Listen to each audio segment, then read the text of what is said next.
น้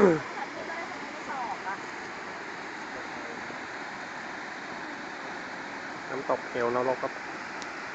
น้ำตกที่สวยที่สุดถ่ายไปดูถ่ายไปดูที่จริงแล้วทำเป็นแบบแก้วนะยืดเยอะนะ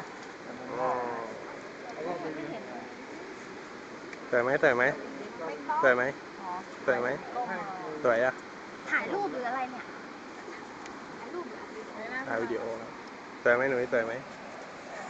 เอ้ากูยังไม่ได้รูปเลยนี่ไงรูปไม้มันบังตกวะ สุดยอดอัดวิดีโออยู่อุ้ยสวยมากสวยมากอันนี้ฝั่งตรงข้ามเขาใหญ่ตรงหน้าเหวนรกครับ3 ชั้นนะเราดูเท่าไหร่เราดูข้างล่างเราอยู่ชั้นที่มันชั้นที่ข้างบนนี่ที่เมื่อกี้เนี่ยที่เมื่อกี้ที่มองเห็นอ๋อชั้นนู้นแล้วมันก็ไหลมาชั้นนู้นว่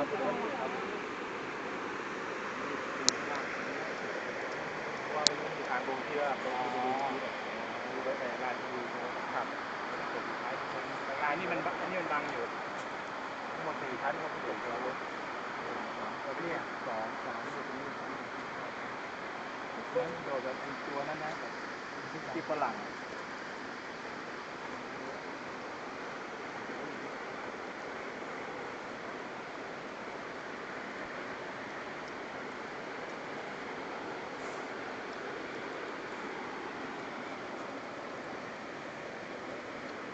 ทุกสิ่งทุกอย่างต้องมาเจอด้วยตัวเอง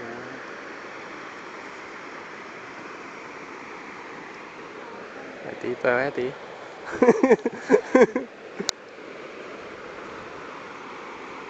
แค่เดินลงบันไดนี้ยังมองเห็นแค่ตรงนี้เขาบอกมันอยู่แค่ตรงนู้นไม่ใช่ตรงนี้มันนับดูดีมันนับกี่ชั้นนั่นเอง2 3 ตรงนู้น4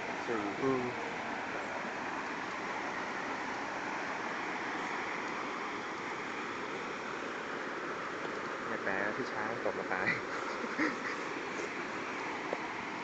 สูงชุดหาย